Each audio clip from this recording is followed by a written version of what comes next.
গ্রীষ্ম বর্ষা পিনিতি ভরসা। হ্যাঁ, পিনিত শপিং সিটি। নমস্কার, আপনারা দেখছেন হুগলি আপডেট। আপনাদের সঙ্গে আমি উষা। আসছি খবরে। হুগলির শ্রীরামপুরের যুবক বিশ্বজিৎ বিশ্বাস জাতীয় শরীরচর্চা বিভাগে স্বর্ণপদক পেয়ে দেশের মুখ উজ্জ্বল করলেন।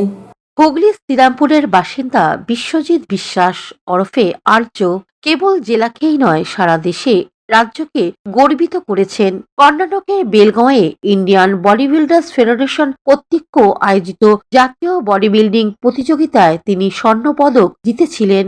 কর্ণাটকে অনুষ্ঠিত বডি বিল্ডিং প্রতিযোগিতায় 60 জন অংশগ্রহণ করেছিলেন। তাদের বেশিরভাগই ভারতীয় নৌবাহিনী, সেনাবাহিনী এবং কেন্দ্রীয় সরকারের কর্মচারী ছিলেন। তাদের সকলকে পরাজিত করে তিনি প্রথম স্থান অধিকার করেন। এর আগে তিনি 2024 সালে ডিসেম্বরে হরিয়ানায় অনুষ্ঠিত জাতীয় বডি বিল্ডিং প্রতিযোগিতায় স্বর্ণপদক জিতেছিলেন। এই মাইল ফলক অর্জনের পর তিনি ফিরে আসার পর তার ভক্তরা কেক কেটে উদযাপন করেছেন এবং তাকে সম্মান জানিয়েছেন। বডি বিল্ডিং নিয়ে প্রথমে আমি বেঙ্গল খেলেছিলাম, একটা বেঙ্গলে গ্রুপ ফার্স্ট মেরেছিলাম। গ্রুপ ফার্স্ট মেরে ওভারঅল ফাইট করেছিলাম, ওখানে ওভারঅল টাইটেল মেরেছিলাম।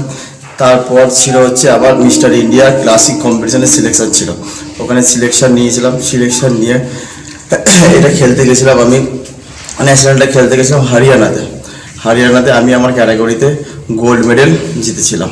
কোন বছর?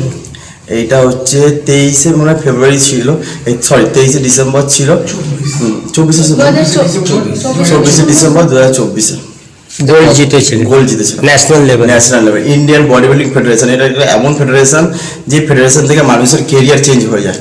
এইটা একটা এমন ফেডারেশন যেটা এইখানে টপ 5-এ ঢোকা মানে বিশাল বড় ব্যাপার।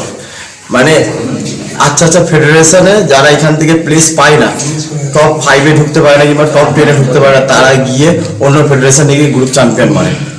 তো আমার মনে হয় যে সব থেকে যদি ভালো কোনো ফেডারেশন থাকে সেটা Indian body building federation, IBBF। এইখানে আমি আমার নিজের ক্যাটাগরিতে আমি গোল্ড মেরেছিলাম।